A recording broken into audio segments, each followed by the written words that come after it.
यहाँ पे आप देख पाओगे इस पर बहुत आर्टिकल पब्लिश हुए हैं सारे दिन कि 36 सैटेलाइट इसरो के LVM-3 ने अंतरिक्ष में पहुंचा दी है, लो अर्थ ऑर्बिट में पहुंचा दी है।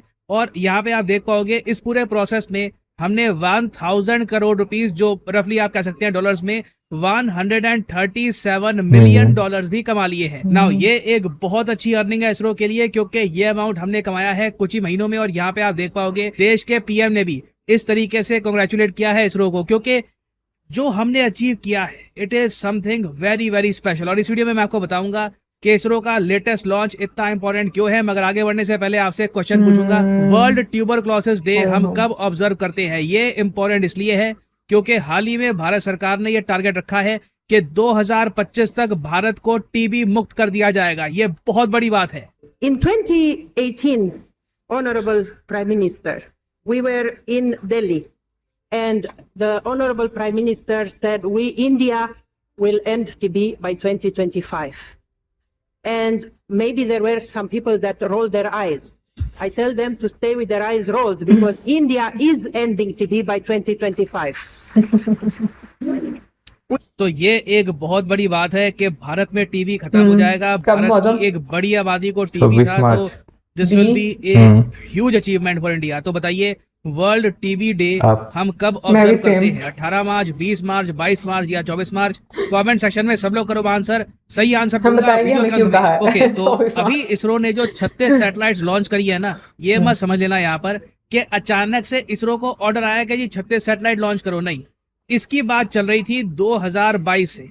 2022 में वनवेब नाम की जो कंपनी है जो सैटेलाइट के जरिए इंटरनेट प्रोवाइड करने के बिजनेस में है, इन्होंने इसरो को कहा था कि हमारे लिए 72 सैटेलाइट्स लॉन्च करो, इसके लिए हम आपको देंगे 1000 करोड़ रुपीस। इसरो 36 सैटेलाइट्स पहले लॉन्च इनकी कर चुका है, 36 सैटेलाइट्स बच गई थी और अब आखिरी बैच इनका लॉन्च हो चुका है। इसरो को 1000 करोड़ रुपीस मिल चुके हैं। This is great for India. और ये जो यहाँ पे कंपनी है ना वनवेब, इसकी ओनरशिप भी जान लो कैसी है। वनवेब में देखो आपको मिलेगा करीब 17.5% ओनरशिप यूके की सरकार का। फिर जापान का जो सॉफ्ट बैंक है उसका भी स्टेक है। उसके अलावा कुछ और एशियन कंपनीज का स्टेक है, मगर सबसे बड़ा स्टेक आपको मिलेगा वनवेब में इंडियन कंपनी भारती एंटरप्राइजेस का, जिनका एयरटेल भी, आपने एयरटेल देखा होगा सर्विस प्रोवाइडर है, तो वो भारती एंटरप्राइजेस के अंडर ही आता है। और इन लोगों का टारगेट ये है कि इतनी सैटेलाइट्स लॉन्च करेंगे अंतरिक्ष में कि स्टारलिंक को प्रॉपरली टक्कर दे पाए। स्टारलिंक आपको पता होगा इलॉन मस्क की कंपनी है। ये कंपनी कहती है कि हम आपको सैटेलाइट से इंटरनेट सीधा आपके मोबाइल फोन या फिर जो भी आपका डिवाइस है वहां पर इंटरनेट हम कर सकते हैं प्रोवाइड, मात्र ओनली 16,600 रुपीस पर मंथ में। अब आप कहोगे इतने में तो साल का इंटरनेट भी आ जाए, वो भी बहुत ज्यादा हाई स्पीड वाला, साथ में नेटफ्लिक्स, अमेजॉन प्राइम सब कुछ मिल जाएगा। हाँ देखिए, अगर आप ब्रॉडबैंड इंटरनेट से कंपेयर करोगे, स्पेशली इंडिया से, क्योंकि इंडिया में इंटरनेट का जो प्राइस है वैसे ही काफी कम है, तो बिल्कुल ये बहुत जरा महंगा लगेगा आपको। मगर ये ध्यान रखना कि ये इंटरनेट वहां पर भी अवेलेबल होगा। मान लो कोई पहाड़ी में है आदमी, कोई किसी टापू में है, वहां पर ब्रॉडबैंड इंटरनेट या फिर सेलुलर इंटरनेट अवेलेबल है नहीं, तो स्टारलिंक इस इंडस्ट्री में हो सकता है कि अकेला डोमिनेंट प्लेयर बन जाए। तो स्टारलिंक की जो मोनोपोली है इसको तोड़ने की कोशिश कर रहा है वनवेब। वनवेब कोशिश कर रहा है कि ये लोग भी बहुत सारी सैटेलाइट्स लॉन्च करें और उसके बाद ये भी कुछ 15-14 हजार रुपए पर मंथ का प्लान ले आएंगे। ऑब्वियसली ये सारे जो इंटरनेट प्लान्स हैं इंडिया में कोई खरीदता ना। हमारे यहाँ दूर दराज भी एक बार को आदमी कहेगा कि मैं कुछ इंतजाम कर लूंगा, फाइबर ऑप्टिकल केबल खींच के ले आएंगे, मैं हर महीने इतना नहीं देने वाला। मगर यूएसए, यूरोप में, वहां पर लोग इतना पैसा खर्च करने को तैयार हो जाएंगे। और वनवेब अभी देखो धीरे धीरे डेवलप कर रहा है। रिसेंट जो इसरो ने इनकी 36 सैटेलाइट्स और लॉन्च कर दी, उसको आप अगर काउंट कर दो तो टोटल वनवेब की अब लॉन्च्ड सैटेलाइट्स हो चुकी है 618, जो इंप्रेसिव नंबर है। ये ग्लोबल लॉन्च के लिए अब तैयार हो चुके हैं। बहुत ही जल्द आप वनवेब के बारे में बहुत कुछ सुनोगे। और इनका ये भी मानना है कि भारत में अपना इंटरनेट लॉन्च करने का इनको क्लियरेंस मिल जाएगा बहुत ही जल्द। नाउ इंडिया में किस प्राइस से ये लॉन्च करते हैं इंटरनेट, ये देखना होगा। अब बात करते हैं यहाँ पर वनवेब और इंडिया के रिलेशन की। जो ये कंपनी है ना वनवेब, चाहे इसमें मेजॉरिटी स्टेक एक इंडियन कंपनी का हो, मगर तब भी वनवेब को जब भी अपनी सैटेलाइट्स लॉन्च करनी थी, इन्होंने बहुत सारी सैटेलाइट लॉन्च करी है, 618 बहुत सारी होती है। हमने तो इसमें से बस 72 लॉन्च करी है। बाकी जो 500 के आसपास थी किसने करी? ज्यादातर सैटेलाइट जो है इनकी ये लॉन्च करता था रशिया। ये जाते थे रशिया की स्पेस एजेंसी के पास, इनको सस्ते रेट में डील मिल जाती थी और धीरे धीरे करके ये अपनी सैटेलाइट लॉन्च करवाते थे।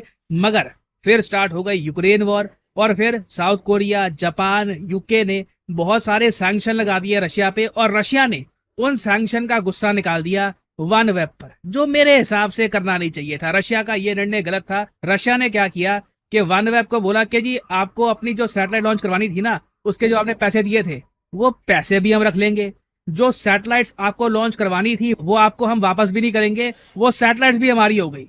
वन वेब दंग रह गया कि ये क्या देख रहे हैं ये लोग। सीधा सीधा इनको $230 मिलियन का झटका लग गया। इसरो को कितनी पेमेंट करी है? $140 मिलियन से भी कम। रशिया का झटका कितना बड़ा लगा? $230 मिलियन का। आप सोच कर देखिए। वन वेब ने कई बार गुहार लगाई रशिया को कि सैटेलाइट वापस कर दो, हमारी सैटेलाइट दे दो वापस, अगर नई लॉन्च करनी तो ठीक है मगर सैटेलाइट तो लौटा दो।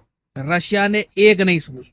रशिया ने कहा कि नो, हम पे तो लगे हैं सैंक्शन लगाने हैं तो पूरे लगाओ। तो वन वेब ने अंत में बिल्कुल हार मान ली और कंप्लीटली इंडिया पे अब ये डिपेंडेंट हो चुके हैं। ये अब इंडिया को कह रहे हैं कि देखिए अब आप हमारे लिए बहुत इंपॉर्टेंट है, क्योंकि अभी धीरे धीरे इनकी टोटल सैटेलाइट का जो नंबर है ना ये पहुंचा देंगे 1000 तक। तो 1000 में पहुंचाने के लिए इंडिया का क्रिटिकल रोल रहने वाला है, क्योंकि आप देखो स्टारलिंक के कंपैरिजन में इंडिया के जो सैटेलाइट लॉन्च रेट्स हैं काफी कम है। उसके अलावा इंडिया का जो ट्रैक रिकॉर्ड है बहुत अच्छा है। आप सेम सैटेलाइट्स, पहली बात तो अगर चाइना को कहो लॉन्च करने के लिए तो चाइना का ट्रैक रिकॉर्ड बहुत खराब है। आए दिन आप सुनते होंगे कि चाइना के रॉकेट का एक टुकड़ा नीचे गिर गया कहीं पर धरती पे और नासा ने इसको ट्रैक किया है। इंडिया के साथ कोई प्रॉब्लम नहीं होती, सारा ऑपरेशन बिल्कुल प्रॉपर तरीके से होता है। और अब खुल के यूरोपीय कंपनियां, अमेरिकन कंपनी कह रही है कि इंडिया इज एन ऑप्शन। जैसे जैसे रशिया एग्जिट हो रहा है, एक्चुअली हो चुका है, रशिया ने जो किया वन वेब के साथ, उसके बाद कई European company, American company Russia के पास ना जाती। तो इसलिए मैं कह रहा था कि रशिया ने थोड़ी सी इमेच्योरिटी दिखाई है। एक कंपनी का इतना बड़ा लॉस करना, इससे लॉन्ग टर्म में इनके नाम को झटका लगेगा। मगर रशिया ने जो भी किया हमारे लिए बिग बेनिफिट है। अब यूरोप हमारी तरफ देख रहा है। India is a very important option for Europe. और सुनील भारती मित्तल जो भारतीय एंटरप्राइजेस के सीईओ हैं, इन्होंने भी हाल ही में ये कहा कि ISRO has the potential to directly compete with Starlink. ये कह रहे हैं कि देखो इलॉन मस्क की जो मेन ताकत है वो क्या है? खुद की सैटेलाइट, खुद का इंटरनेट और खुद के रॉकेट। स्टारलिंक को जब सैटेलाइट लॉन्च करनी पड़ती है ना तो वो किसी के पास जाते थोड़ी है। सारा जो बिजनेस है सैटेलाइट लॉन्च का ये इलॉन मस्क की ही कंपनी स्पेस एक्स के पास चला जाता है। और इलॉन मस्क बेसिकली खुद को ही पेमेंट कर रहे होते हैं सैटेलाइट लॉन्च करने के लिए। घर का पैसा यहाँ इसरो एक ट्रम्प कार्ड हो सकता है।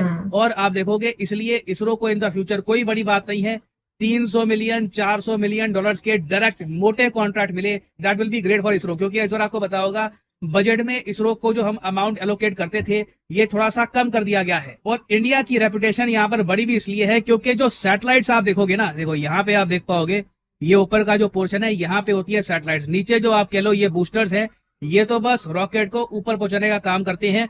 उसके बाद यहाँ पे अंदर ये छोटी छोटी सैटेलाइट्स बिल्कुल कॉम्पैक्ट तरीके से होती है, ये अंतरिक्ष में ओपन हो जाती है। तो ये जो सैटेलाइट्स है ना, दूर से आप सोच कर देखो इनका वजन क्या होगा, क्या लग रहा है?